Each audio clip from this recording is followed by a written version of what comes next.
What's going on YouTube? It's your boy D. Back with you once again on this very special night. Tustin, California. That's why I'm representing California tonight. I always do, most of the time, 90% of the time. And so yeah, tonight is the C8 mid-engine reveal in Tustin, California. Got a couple of my buddies that are out there. Got Clarence and Mike from C Garner Speed 252 and Brink of Speed. So they're out there holding it down for us, and should be an exciting time. I am definitely looking forward to seeing what the mid-engine Corvette has to offer. And so yeah, it's a little bittersweet though, you know. This is you can see LaFonda over here. She's practicing for the reveal as well. Look at her. Doesn't she look beautiful, everybody? So she's getting her practice on. She does very well covering herself up. And so, so yeah, even LaFonda's excited about this. She knows she's a unicorn. She knows her position in the Corvette pecking order is intact. And so, yeah, everybody, what I wanted to do tonight is I wanted to bring you the C8 mid-engine reveal in its entirety. And so yeah, we'll all witness this together. And so here we go. C8 mid-engine reveal. Tustin, California. End of an era. Beginning of a new one.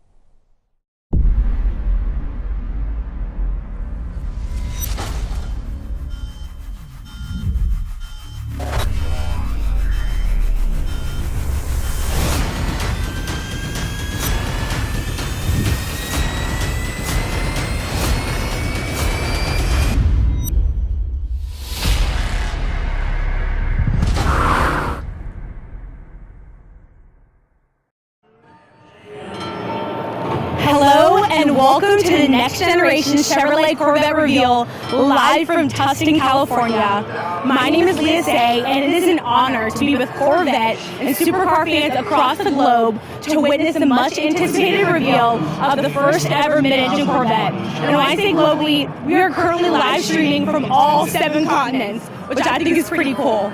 Now, for those of you that are active on social media, maybe you like to use Twitter like I do, please join the conversation on Twitter using hashtag Corvette, or you can tag us at Chevrolet.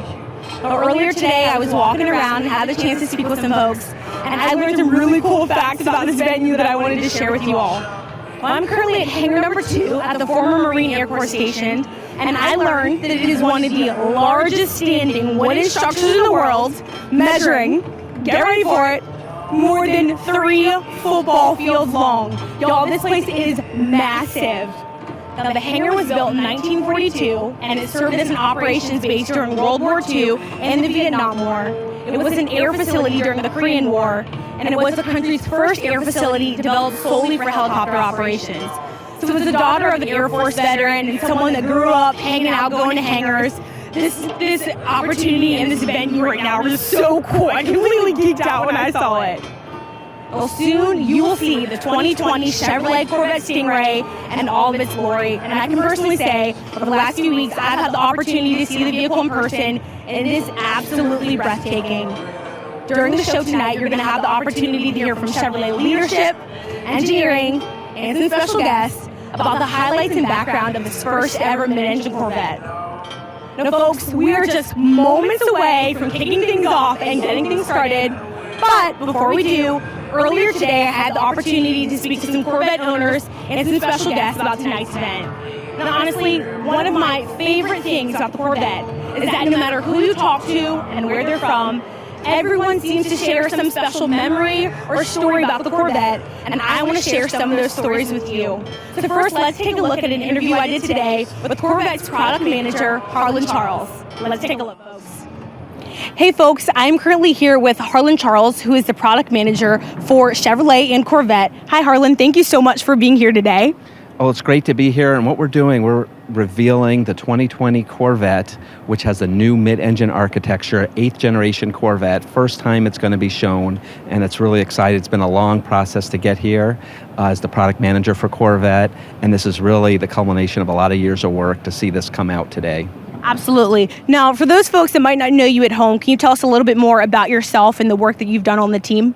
Yeah, so I'm the Corvette product manager for Chevrolet and involved in the strategic part of this car from the beginning and bringing this new architecture to the Corvette. And what we really want to do is give our customers their dream car. We want to take everything they love about the Corvette today, but add to it mid-engine exotic car performance, attributes, fun to drive, appearance, all that, and really create the ultimate dream sports car. Absolutely. Now, when thinking about customer feedback, was there any time where you and your team were able to really implement customer feedback into the development of this vehicle?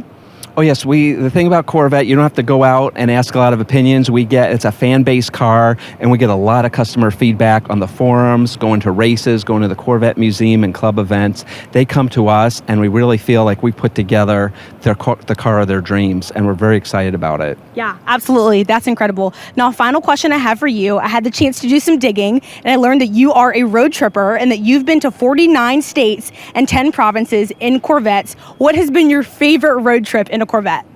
Well, like you said, the Corvette road trip is a great car for it, and we're making sure the new car is capable of that too. And my favorite trip had to be probably the trip to Alaska on the Alaska Highway to show what a Corvette can really do. Yeah, absolutely. Thank you so much for your time, Harlan. I appreciate it. Well, thank you, and I hope everybody enjoys tonight. Thank you. No, honestly, I just love talking to Harlan Charles. No matter when I seem to talk to him, he always provides some unique facts about the Corvette. You know, when I was talking to him earlier today, he let me know that he has been working on Corvette since the 5th generation of the vehicle. So Harlan has really been able to see Corvette from the 5th generation all the way up to the 8th generation currently in the mid-engine. And so he has just a wealth of knowledge, not only about Chevrolet as a brand, but also about the Corvette. Now, earlier today, I also had the opportunity to speak with 2 members from the Chevrolet team that are newer to the team, one from design, one from engineering, and they also had some great perspective about the Corvette. I want to share those interviews with you. Let's take a look. Hi, folks. I am currently here with 2 Chevrolet team members, Devin and Brett. And hi, both of you. Thank you so much for being here today. Now, Devin, can you talk to us a little bit about what you do and what your role on the team is? Sure. So I'm the program quality manager, and I see my position as being two-pronged. First, I am the voice of the customer, so I want to make sure that when we're going through our design phases that we're keeping our customers in mind. And secondly, I also make sure that all the other facets of the business, manufacturing, finance, marketing, are on time as we go through our vehicle process. Absolutely. That's incredible. And Brett, can you talk to me a little bit about what you do? Yes, I'm the color and trim design manager for our performance vehicles in Chevrolet. I focus on creating stories through color and bringing emotional value that ties to the heritage and also to the ultimate performance of the vehicle. Yeah, absolutely. And I'm assuming that that's really important for what customers are going to get at the end of the day. Now, when thinking about your work every day, can you talk to me about what inspires you most? Maybe you're in the studio, you need a little inspiration to get pumped up. What inspires you when working on vehicles like the Corvette? Honestly, the Corvette's very lucky because we're lucky to have it because it's such a functional driven piece. It really drives all the emotion that comes out in the vehicle. We just try to capture and harness that. A lot of times what we're looking for is finding the best way to create and color that and bring it to life. When I try to think of it as a holistic piece, treat it like it's almost like an athlete and bring out every piece so you see it all together. So as it comes from the ground up and comes from the track, you bring it all the way through the interior to the exterior. Yeah, absolutely. Thank you for sharing that. And Devin, I know we talked a little bit earlier, and you are somewhat newer to the team. Can you tell me what it has been like to work on a vehicle that's as iconic as the 2020 Chevrolet Corvette Stingray? Amazing. I mean, there's no other word that describes it but just that. I've worked with GM for 19 years, and this is probably the most exciting program I've ever worked on.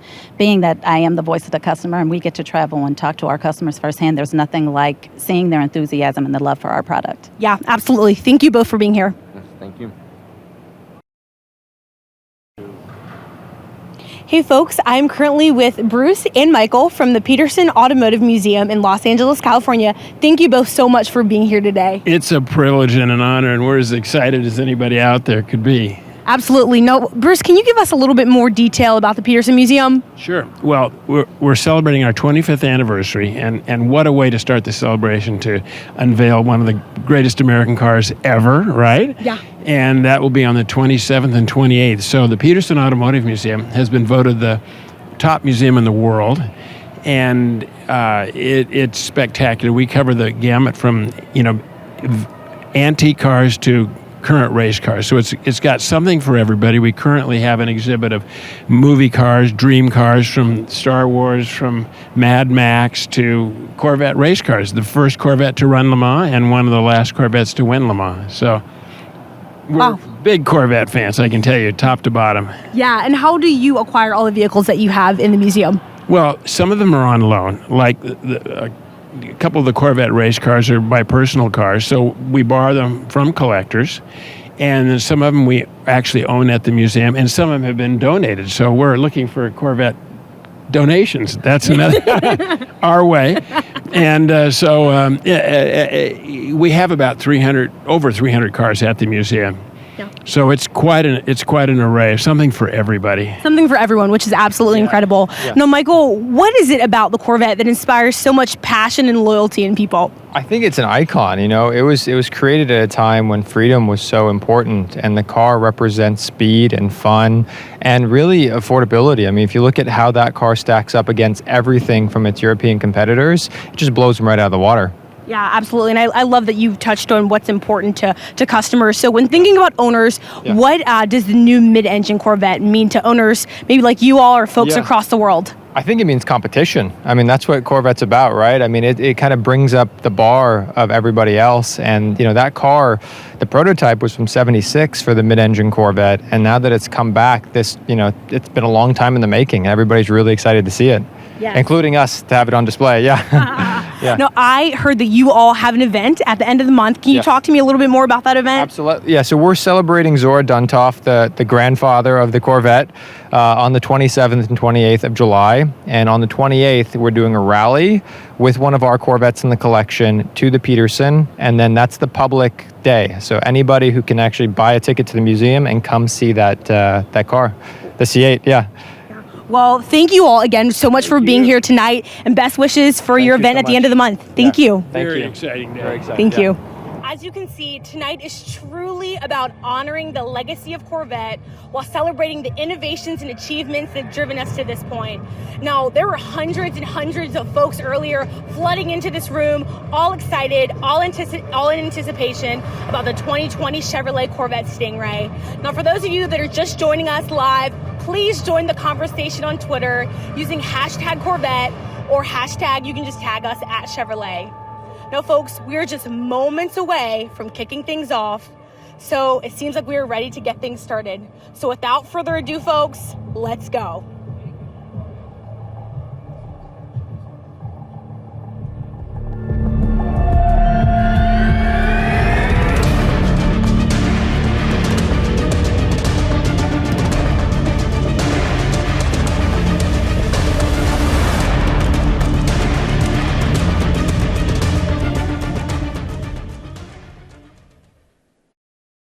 Verify go for launch. CPSS verify go for launch. CPSC verify go for launch. Booster flight verify go for launch. We have some 7.6 million pounds of thrust pushing the vehicle upward. A vehicle that weighs close to 6.5 million pounds. On the Apollo mission, the flight to land the first men on the moon. Apollo 11, this is launch operations manager. The launch team wishes you good luck and Godspeed. 10, 9, ignition sequence start. 6, 5, 4, 3, 2, 1, 0. Liftoff. We have a liftoff. 32 minutes past the hour. Liftoff on Apollo 11.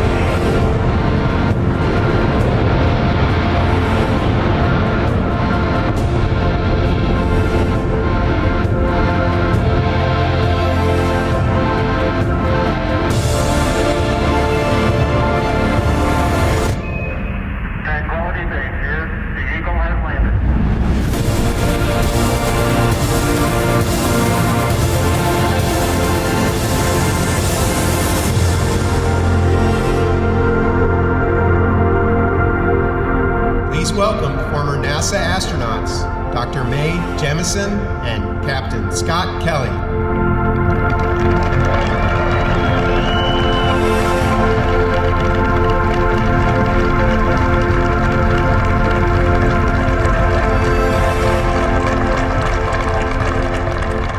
Good evening, everyone. I'm Dr. Mae Jemison, an engineer, educator, physician, former astronaut.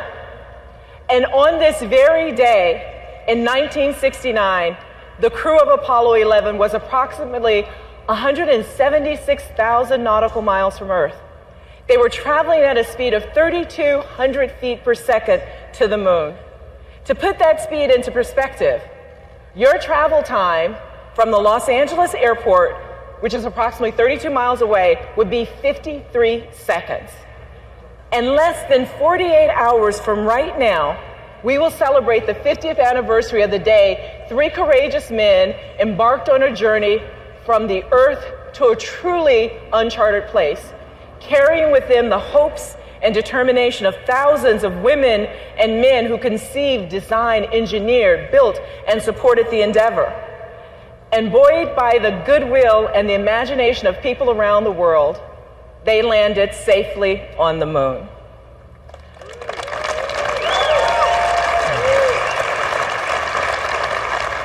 This successful mission forced millions of people to redefine the idea of what was possible. But you see, as a young girl growing up on the south side of Chicago, I knew chapter and verse of the Gemini and the Apollo missions, the engineering sequence to get humans to the moon. I was excited about space, science, and exploration. I like dinosaurs too, right? Space and dinosaurs. But my 7th grade teacher told me to consider becoming an aerospace engineer because they're the ones who build spaceships. You know, popular television shows like The Jetsons, Lost in Space, and of course my favorite, Star Trek, they started people to thinking about space. And in a way, real-life space exploration fueled science fiction, and science fiction fueled real-life space. I'm Scott Kelly, retired U.S. Navy captain and former NASA astronaut.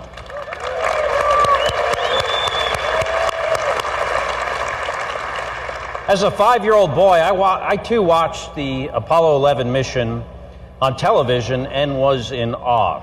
It's one of my earliest and most vivid memories. Then at the age of 18, I read the book, The Right Stuff, by Tom Wolfe, an amazing story that chronicles the first 15 years of America's space program. The book defined my destiny.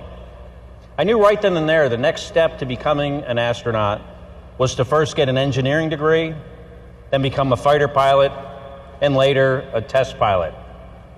Eventually piloting and then commanding the U.S. space shuttle, twice launching on a Russian Soyuz spacecraft, and living on the International Space Station for nearly a year, where for me, truly, dreams come true. And they were made possible because of the brave and talented aviators, designers, engineers, and others who worked on the space programs before me. The quest to land a human on the moon and bring them back safely to Earth required thinking that wasn't merely out of the box. For most people, it seemed outside the realm of possibility. The scientific, engineering, and creative thinking that led to Apollo 11's success would foster other scientific discoveries and technologies that have benefited us right here on Earth and that propel us further into space. Every innovation builds on the one before it.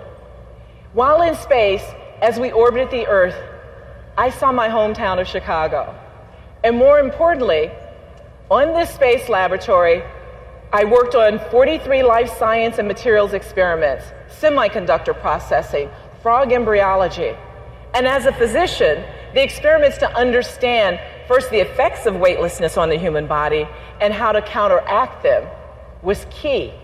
Because of course, all of this helped us to prepare for extended duration human flight.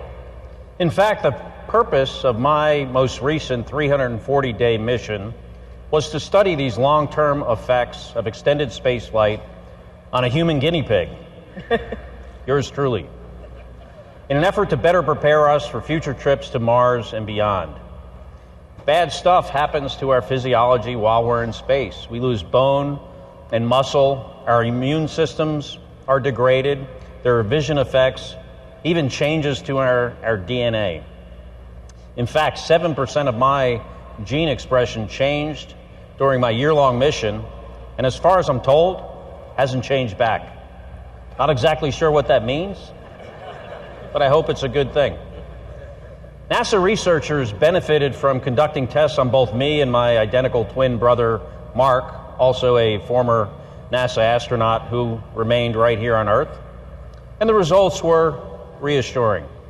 While in space, the human body adapted to the extreme environment of space, but make no mistake, there is still much more to learn. And Scott, for me, that's what's so exciting about space exploration. It's learning and purposefully expanding beyond what we know how to do. Similar out-of-the-box thinking that 50 years ago made the Apollo 11 mission a success, it's now being applied to map the boundaries of human interstellar flight within the next 100 years. And once again, all along the way, these scientific discoveries and technological advances will enhance life on Earth. As a principle of 100-Year Starship Initiative, our main objective is to be sure that the yet undiscovered capabilities for human interstellar flight, that is going beyond our solar system to another star, that those capabilities exist within the next 100 years. The truth is, we believe pursuing an extraordinary tomorrow creates a better world today. When many of those that push these boundaries of possibility returned to Earth, they piloted a much different craft, the iconic Chevrolet Corvette. Corvettes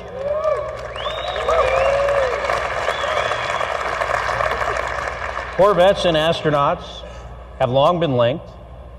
Pilots like high performance, precise, and safe modes of transportation. And of course, they've got to be fast. And like a rocket, the Corvette you're about to see has the engine in the back.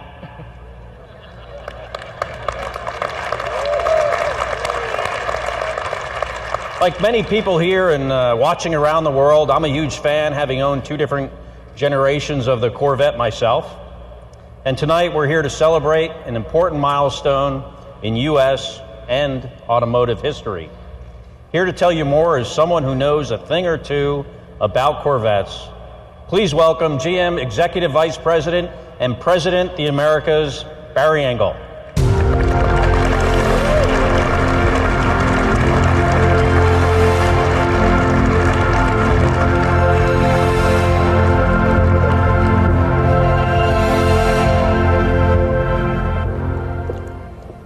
So Captain Kelly and Dr. Jemison, thank you. Thank you for being here with us tonight.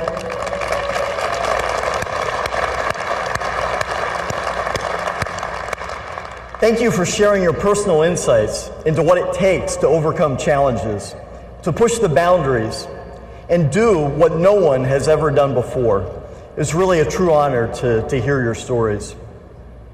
You know, as Captain Kelly said, astronauts and Corvettes have been linked since the very beginning of the space program, when Alan Shepard reported for training in April of 1959, driving his 1957 Corvette.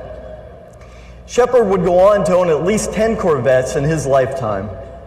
Several of the other adventurous and dedicated young men who trained with him to become America's first astronauts also shared his enthusiasm for sports cars.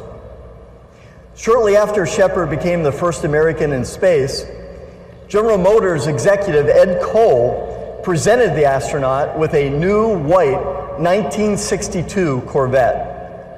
The car had been outfitted by GM designers with a customized space-age interior.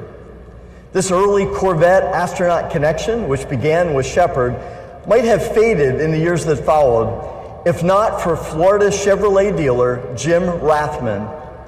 Rathman was a race car driver who, after winning the 1960 Indianapolis 500, opened a Chevrolet Cadillac dealership in Melbourne, Florida, near the Space Center. He negotiated a special program with GM to get astronauts into Chevrolet cars. Many of the Mercury and Apollo astronauts took Rathman up on his Corvette offer. 2-lane blacktop duels fought between Shepard and astronaut Virgil Gus Grissom in their big block-powered Corvettes would truly become the stuff of legend. In his quest for a competitive edge, Grissom had his last Corvette, a 1967 convertible, specially geared and modified for accepting extra-wide rear racing tires.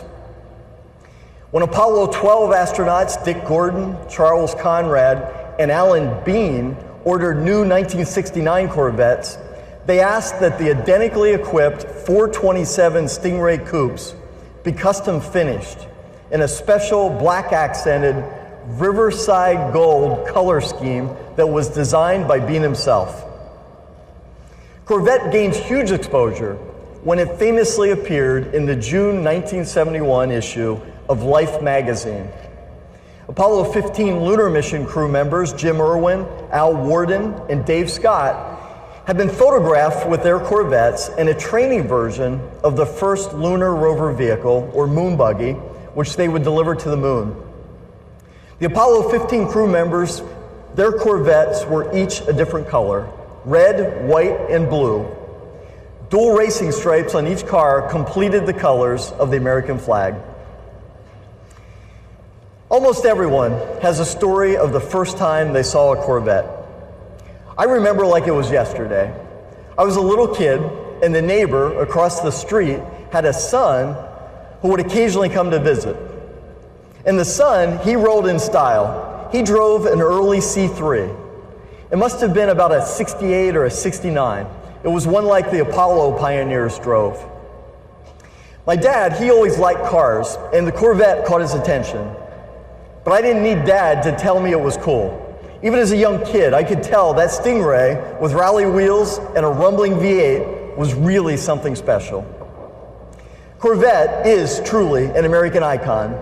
No other sports car nameplate has been roaming the streets or dominating the tracks as long as Corvette.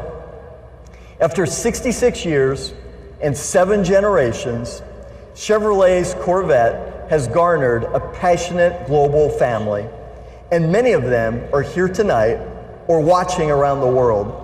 From all of us at Chevrolet, thank you for joining us for this milestone event. Now,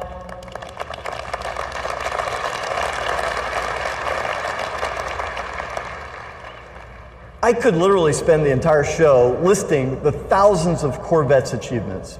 But first, there isn't enough time, and second, I'm sure I'd miss something that would cause a fantastic and passionate debate.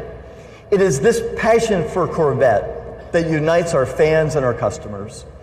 This same passion drives our designers, our engineers, our suppliers, and of course, the entire manufacturing team here in the US, specifically in Bowling Green, Kentucky, where we proudly build this great car.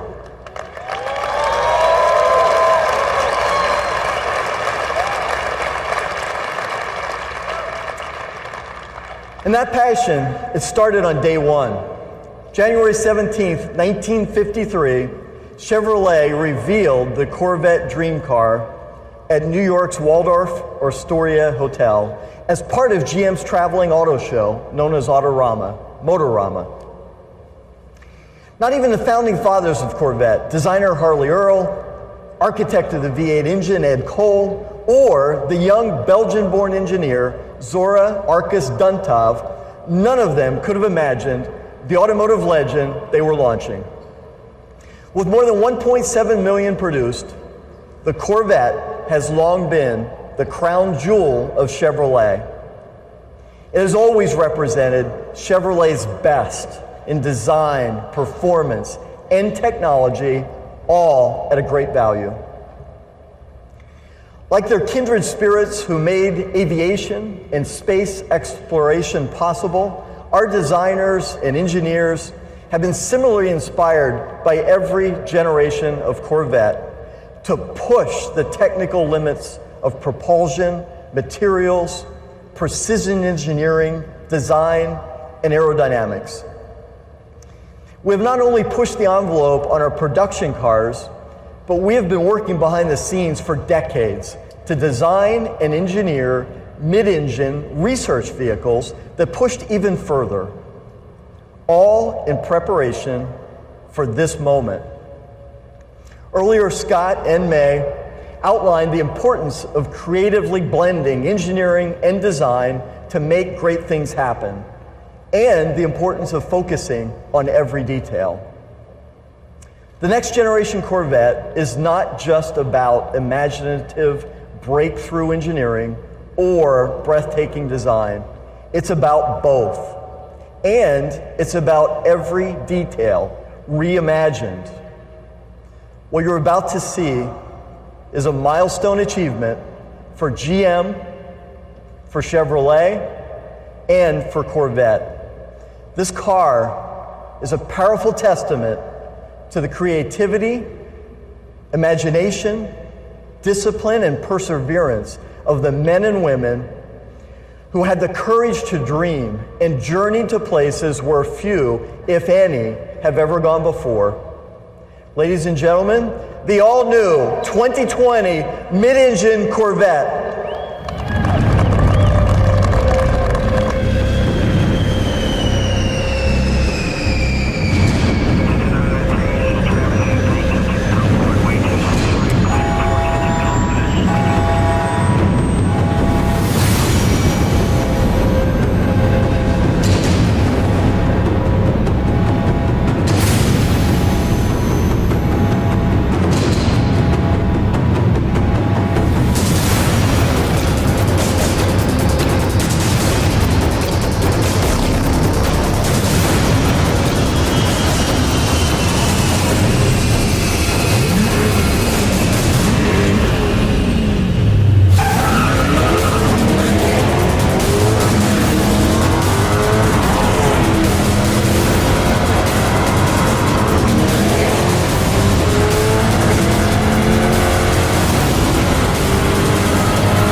Welcome the President of General Motors, Mark Royce.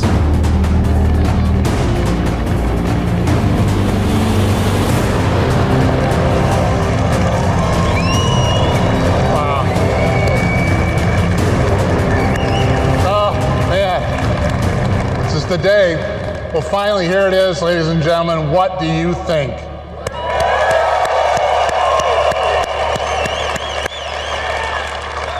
I think I speak for a lot of us here when I say it's hard to believe this is really actually happening. Before I tell you about the car, I have to say that we are all incredibly thrilled and honored by the presence of the true American heroes that kicked off our show tonight. So thanks so much for joining us. Thank you so much.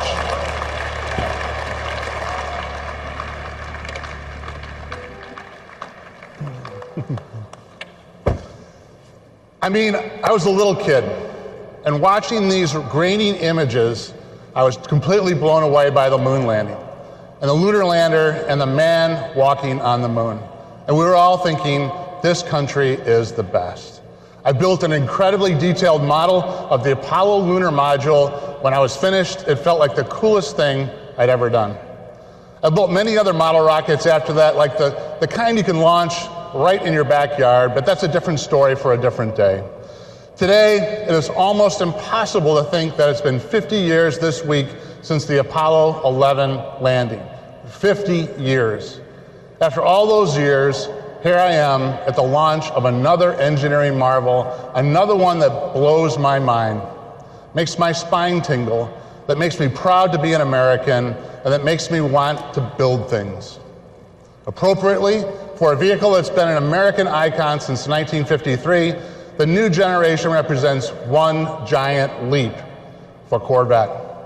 The 2020 Chevrolet Corvette is, true to the vision of creator Zora Arkus Duntov, a mid-engine supercar.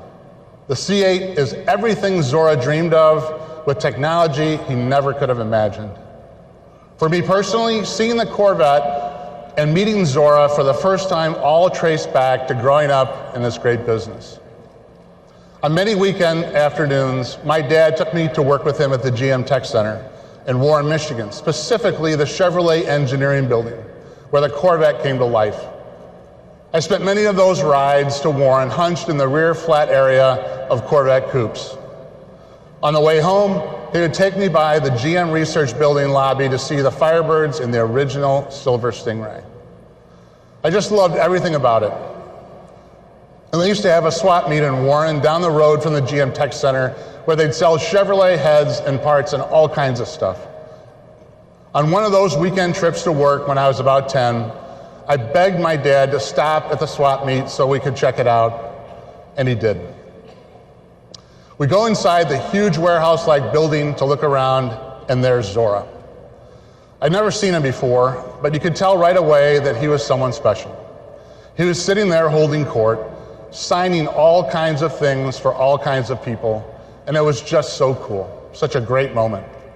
It all contributed to the aura of Corvette for me and reinforced what I already knew I wanted to do with my life.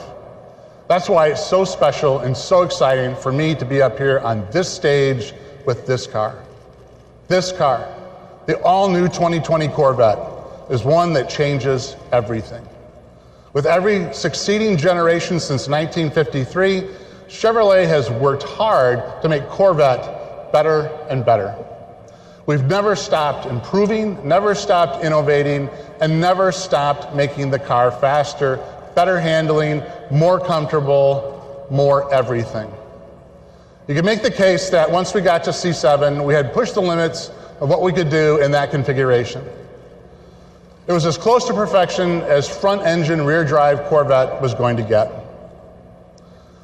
To take performance and driving dynamics to the next level for our customers, we had to move to mid-engine. And that's what Zora had always wanted, of course.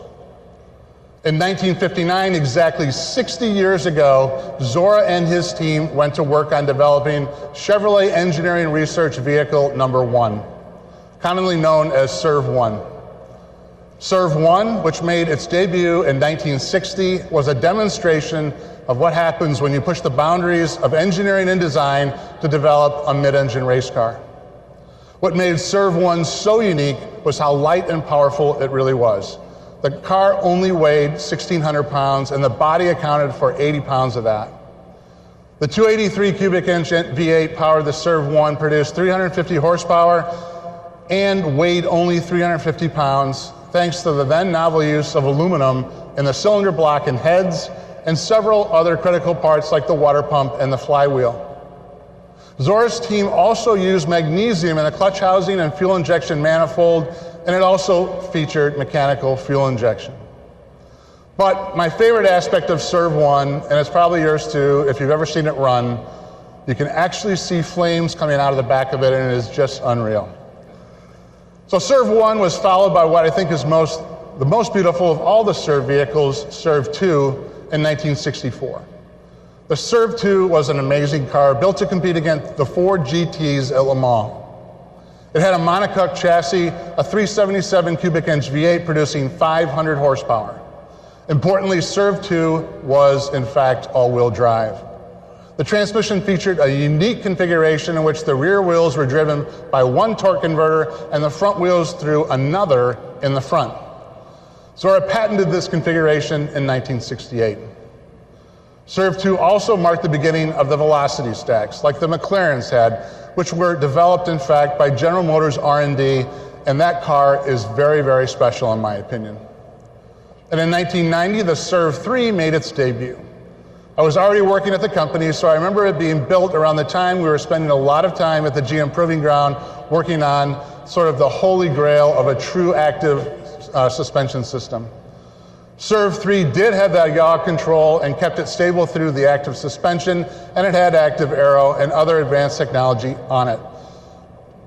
Like its predecessor, it had an all-wheel drive mid-engine configuration. And it was powered by a turbocharged ZR1 5.7 V8, producing 650 horsepower.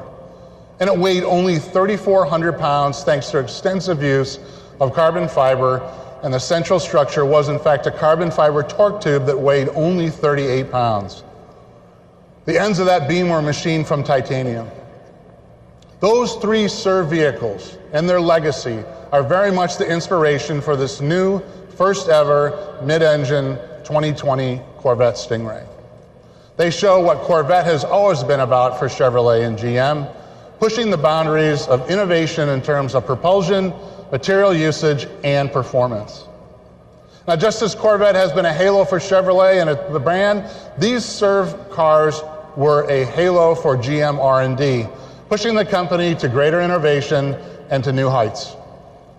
They also serve to show that mid-engine has always been a part of Corvette's destiny, and it's something we've been looking at for a very, very long time.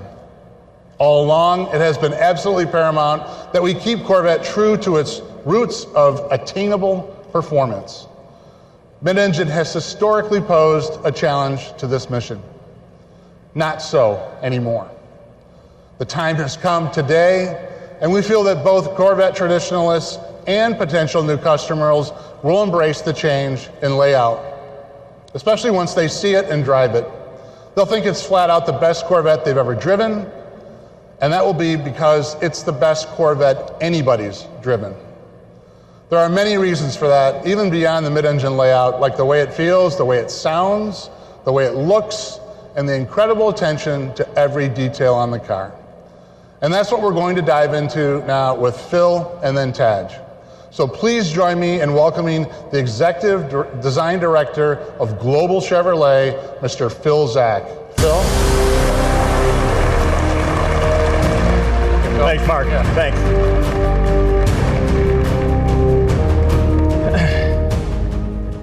Thanks, Mark. At GM, every time we take on the task of designing a new Corvette, it must build on its storied history and push towards the future. The current 7th generation Corvette and each one before it had a strong and powerful presence. But the new mid-engine eclipses anything we've ever done before. This is not merely a new chapter in the Corvette legacy, this is an all-new book. But before I continue, I want to acknowledge the true design talent that really brought this mid-engine Corvette to life, as well as generations prior. John Cafaro, former Chevrolet Executive Director of Design. John, you in the audience? There you go.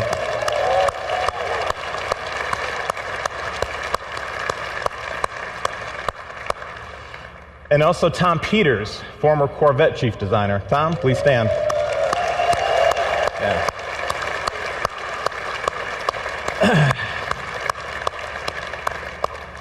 Now, both John and Tom have recently retired from GM, but they're here with us tonight to share this moment. Their legacy and talent will forever live on with Chevrolet and into the future with this new stunning 2020 Stingray. I hope you'd all agree with us.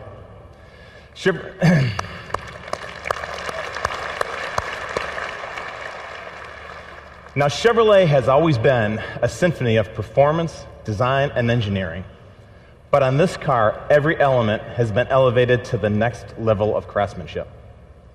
The Stingray's exterior is a powerful, bold, futuristic design statement with exotic proportions, a wider stance, but still unmistakably Corvette.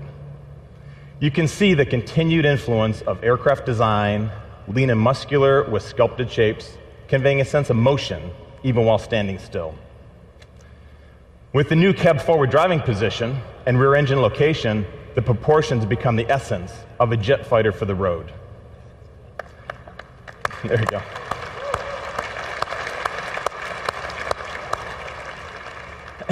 As you would have expected, we've maintained some of the essential Corvette design cues that are timeless and transitioned well into this new mid-engine configuration. For example, the bold front face with LED lights and aggressive dual-element DRL signature proudly say Corvette. The strong fender peaks over the front wheel and rear quarter give the Corvette the expected athletic, muscular appearance. The sleek sculpture is low, taunt, and narrow-driven. And the horizontal crease down the body side is the main design element that gives Corvette its sleek appearance and anchors the fender shapes and aggressive side intake. The purity of this feature is so significant that we hid the door handle releases underneath the side intake to keep them clean and uninterrupted look. Now, as you move to the rear of the car, the dual element tail lamps are uniquely Corvette with an enhanced three-dimensional execution. With the wide lamp location and the lower dual exhaust tips, the rear stance exudes the performance attributes of a true exotic. Now, the design challenges for this mid-engine Corvette were unique in that everything had to be changed. But at the same time, our mission was to make the finished product not just unmistakably Corvette, but an exotic supercar version of a Corvette. By repositioning the engine to the middle, the proportions shift, and the whole canopy is thrust forward in profile, allowing the rear wheels to move farther back for a much more aggressive attitude. The mid-engine design allows for a more forward feel in terms of driving position and visibility. You're actually leading the way as you drive. Additionally, having the motor behind you communicates a supercar feel, which intensifies the overall driving experience. The new location of the engine is truly the focal point for the car's design. It's the heart of this new Corvette, and it sits like a jewel in a showcase. A jewel in a showcase that is visible through the large hatch rear window. Now, every visual surface on this component received unprecedented attention, including the meticulously designed engine and underhood compartment. Diving into the detail execution of the car, the design team found inspiration in high-end motorcycles and race car components. We sought to optimize the appearance of every wire, tube, component routing, fastener, and finish. We took the panels off and spent countless hours developing the engine compartment, right down to all the mechanical fasteners. The intake manifold covers were completely redesigned, and a Corvette emblem was added for additional detail. Now, the exterior statement is bold, fresh, and fully capable, reflecting what we have learned from past Corvettes and from racing. For the new Stingray, we completely redesigned its cooling and airflow. We looked at drag, lift, how to achieve the optimal balance with this new mid-engine configuration while maintaining the design integrity. All the surfaces are pulled taut as possible over the mechanicals, giving the car dynamic energy that visually draws people to it. Now, what you see on stage is the Z51 package. We've had this unique track package for Stingray in the past, and this one offers customers even more. As you can see, it has an aggressive front splitter and an open air rear spoiler. Our designers worked hand in hand with the aero engineers to give a whole new meaning to the term form follows function. Now, Taj will touch on this a little bit more in his presentation. Now, the mid-engine configuration not only enables a stunning exterior, but also improves interior accommodations. With the engine behind the driver, the cowl and the instrument panel are lower. The entire occupant package is moved forward 16.5 inches, improving visibility. The driver compartment is also larger than the previous generation, offering more space and an inch more seat travel. With this new mid-engine exotic exterior, we had to deliver an inspiring interior to match. The most important is the driver-centric cockpit, which features a new squared-off two-spoke steering wheel that leaves an unobstructed view of the 12-inch reconfigurable cluster display. The square steering wheel shape and low two-spoke configuration enable a full 9-3 hand grip position during hard cornering. The compressed shape also allows for better visibility and more legroom. In the cockpit, the controls are literally wrapped around you in all directions. It reflects a car that is all about catering to the driver's experience. You'll notice that the only knob on the auto system is the volume control, and that's because it's the most frequently used. Every other button had to earn its place. The single line of climate control buttons on the console are intuitively laid out and minimized. The instrument panel's wings extend from the driver's console and wrap around the IP, freeing up space. This same less is more philosophy has also been incorporated into the unique ultra-thin air vents. The look is simple and clean and helped us keep the instrument panel low for great forward visibility. Now we will offer 3 seat options: a GT1, a GT2, and a competition sport for drivers seeking the right balance of comfort and style. We now offer 6 interior color themes, more than ever before, which also includes more personal choices on material selection and stitching. The interior stitching is also larger and more pronounced. It highlights the handcrafted quality and attention to detail. Even the seatbelts get an expanded and expressive color palette, an optional 6. We've also expanded the exterior color palette to 12, more than we've ever offered previously. Now, everything on the interior is authentic, and most parts are wrapped in leather or suede. The buttons are aluminum. Carbon fiber is used throughout for lightweight performance and visual appeal. Now, all of these details are what makes this 2020 mid-engine Stingray special. From the moment customers walk up to see the car, open the door, we want to surprise them and let them discover something they weren't expecting. We want them to say, this can only be a Corvette, but also say it feels like no Corvette ever. But none of this great design would mean much without the performance, the packaging, and the total livability of this mid-engine sports car. All made possible by our incredible engineering team, led by Corvette Executive Chief Engineer, Tad Strukter. Thank you, Tad. Good job.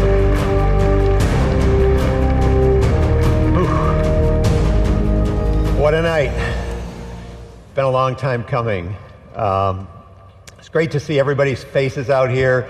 You know, we have great relationships with our customers. I'm so glad you all came out with us. What a venue, fantastic venue. It's so large it was actually raining up here. You guys didn't feel it out there. Mark turned the wipers on, but it stopped raining, so we're putting those away. Thank you, Phil, and good evening, everyone. I'd like to add my thanks to Scott and May for inspiring us and generations to come.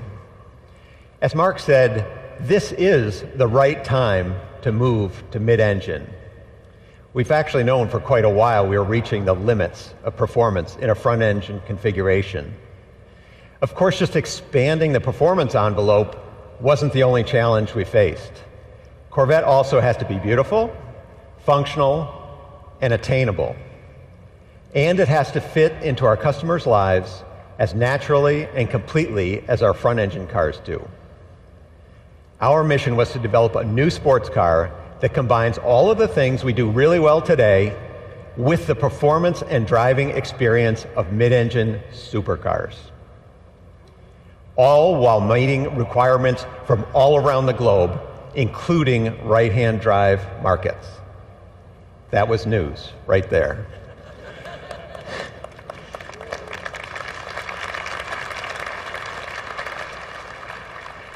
To do this, we had to develop the analytical tools and knowledge necessary to engineer world-class mid-engine cars on our very first attempt.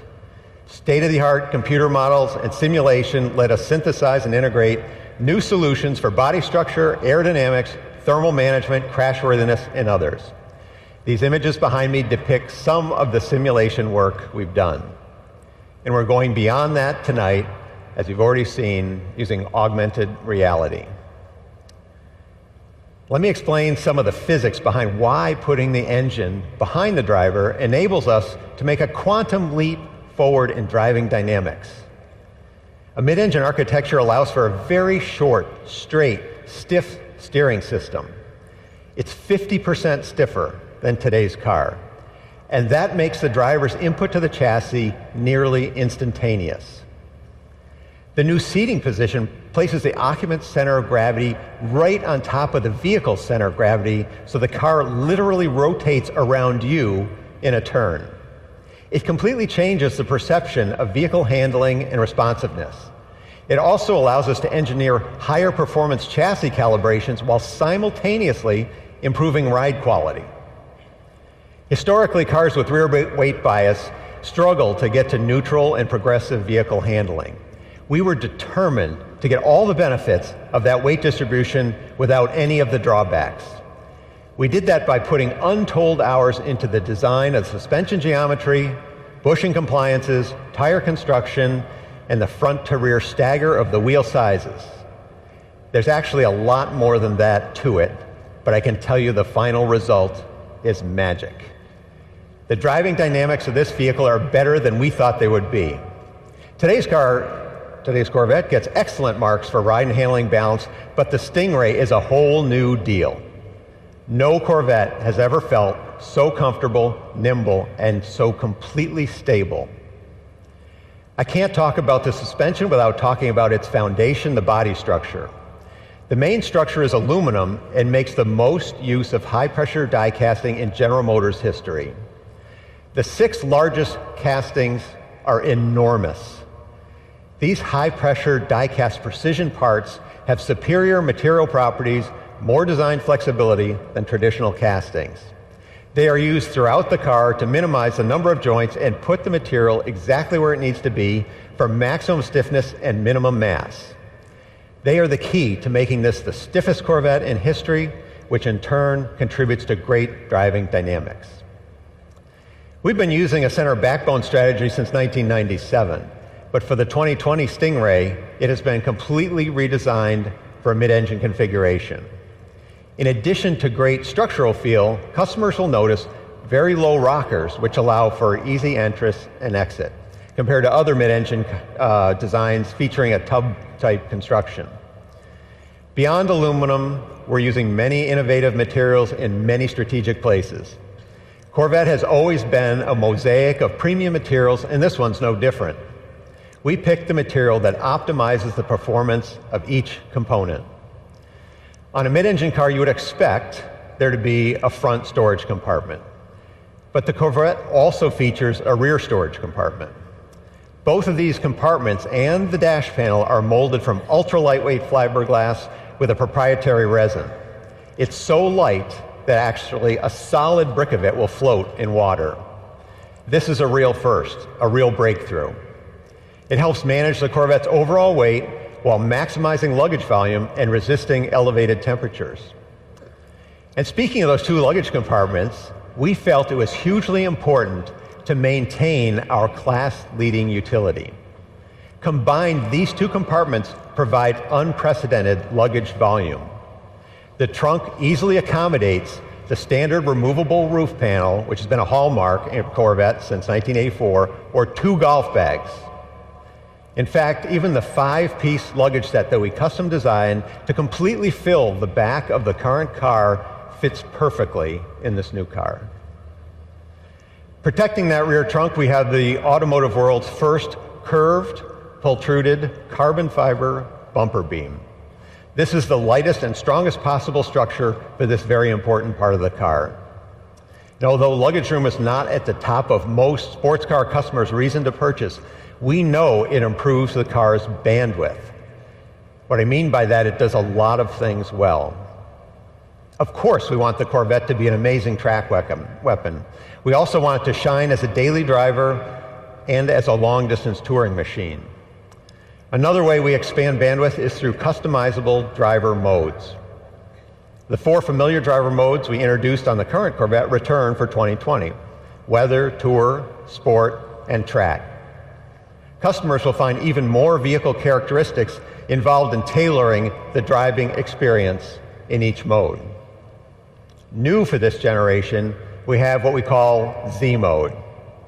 Z mode lets you customize every vehicle attribute we offer and make it accessible with the single push of a button.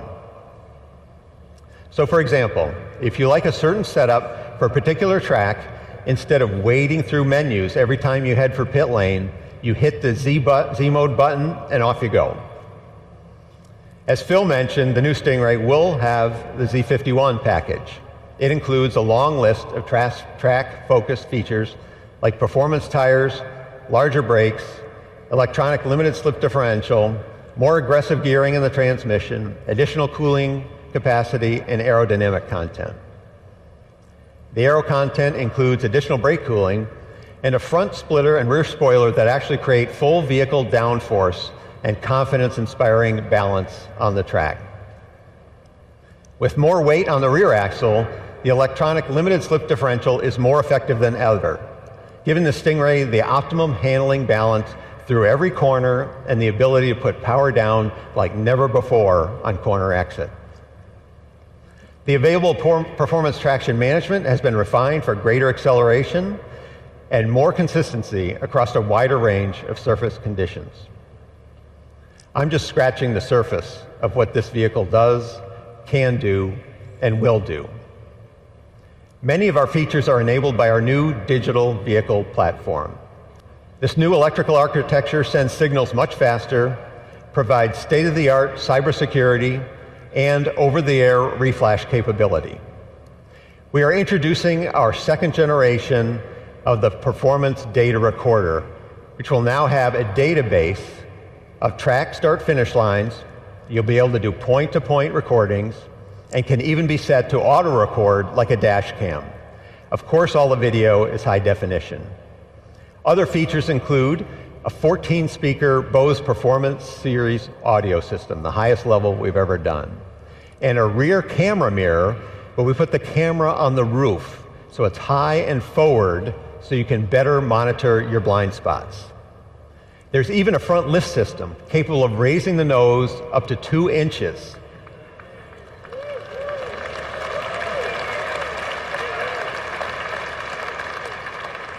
You guys know we talk to our customers. But that front lift system is actually GPS enabled.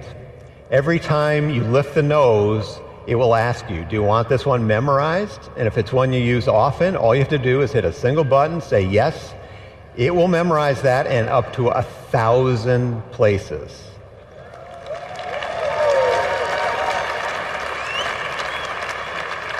Every time you approach, it'll automatically lift. You don't have to do anything. Okay, you've probably been waiting to hear about the driveline, some performance stuff. I'll talk about the beating heart of the Corvette, the engine. In a world quickly migrating to forced induction, small displacement engines, we are bucking the trend and continuing to advance the development of our famous small block V8.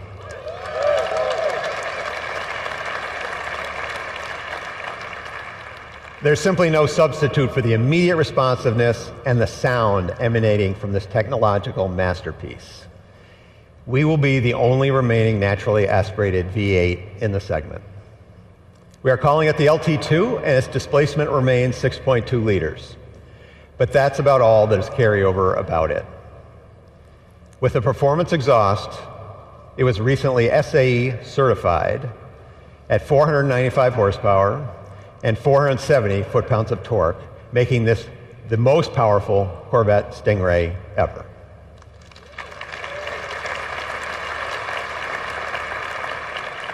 For the first time, the Stingray comes with a standard, integrated, engine-mounted, dry sump lube system. The system has 3 separate scavenging pumps and a very compact reservoir mounted on the front of the engine. The low-profile oil pan reduces mass and lets us mount the whole engine lower in the chassis than we've ever done before. The oil cooler has even more capacity. The bottom line is this new lube system has been absolutely bulletproof during our testing at tracks like VIR, the Nürburgring, and our own Milford Road course. That engine is paired to our first 8-speed dual-clutch transmission, or DCT. This features a very innovative electronic transmission range selector, a masterpiece of engineering art and design that will become a benchmark for the industry. The DCT provides lightning-fast shifts and excellent power transfer. Simply put, the DCT shifts gears faster and better than any human can. It offers the spirited and connected feel of a manual and the premium driving comfort in an automatic. It truly feels like you're getting the best of both worlds. We've set the DCT up with a very low first gear to leverage our additional traction at the rear to get the car off the line very quickly. Gears 2 through 6 are closely spaced and keep the engine near the power peak on the track. Its tall 7th and 8th gears make for easy long distance cruising with low mechanical stress and excellent fuel economy. The LT2 engine and the DCT in combination with this new architecture make the new Stingray a very quick car. We are seeing 0 to 60 times under 3 seconds.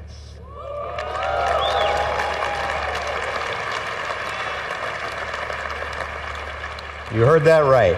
Z51 Stingray under 3 seconds. That puts the Stingray in the company of some of the world's quickest cars, and in our own history, only beaten by our 755 horsepower ZR1. Now, I've talked about a lot of changes, but the truth is, we have not changed the essence of Corvette. Corvette is all about freedom and the call of the open road. It is a designed in America, built in America, road-going private jet with first-class seating for two that will take you places you never thought you would go. In short, the Corvette is an attainable dream car. That has been true for 66 years, and the 2020 Stingray makes that truer than ever. We're welcoming the cars back to the stage. Driving these cars are actually two of our team members, our development drivers. On my right, Alex McDonald, thank you, Alex, and Michael Petrucci. And you'll see many, many, many of our Corvette team members here to talk to you at this event.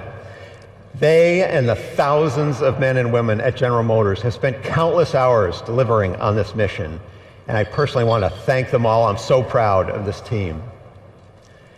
Before I invite Mark Royce back up the stage, I'd like to thank him and the entire leadership team at General Motors for their support. Without them, this would not have been possible. Mark, the stage is yours.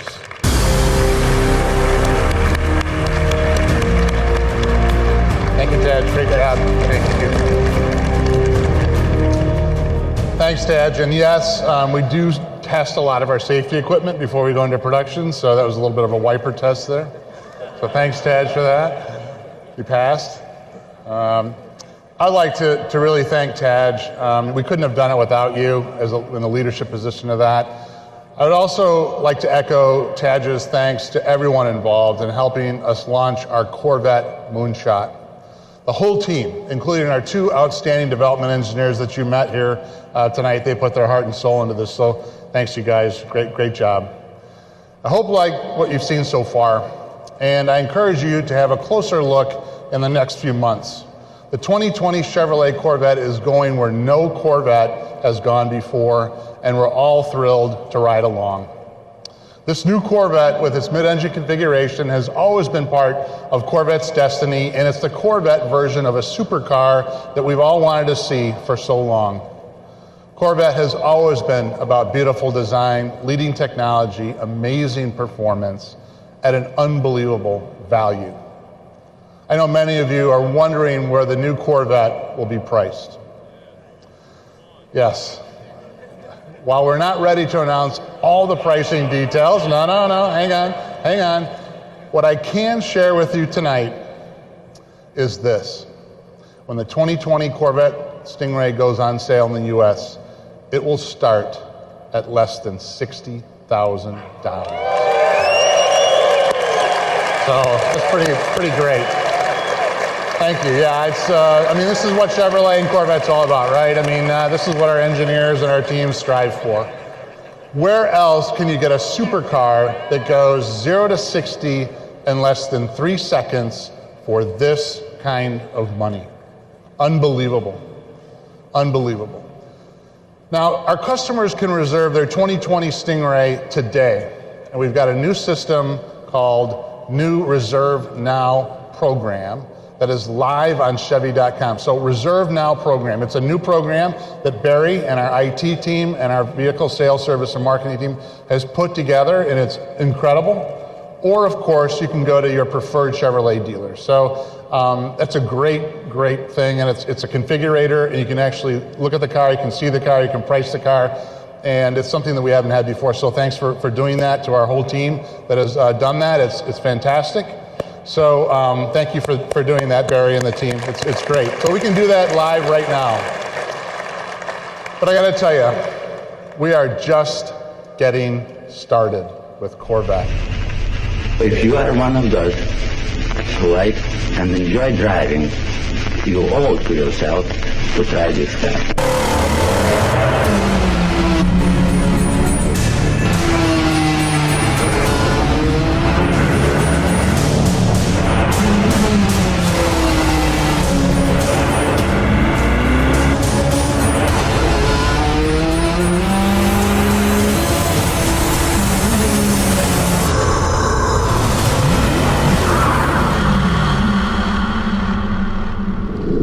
So a little bit of a preview of what's to come. I'd like to thank everybody for coming here and tuning in. And right now, I'd like to invite everybody up on stage and to the expos and displays that we have in this wonderful facility that has been put together by our whole team. So please come up and take a look at the new C8 Corvette. Thank you.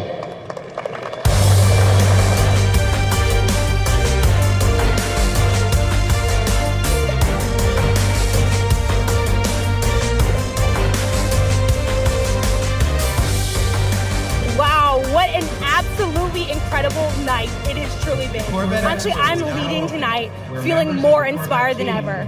Now, for more information about the 2020 Chevrolet Corvette Stingray, please visit Chevy.com/NextGen Corvette to design and reserve yours today.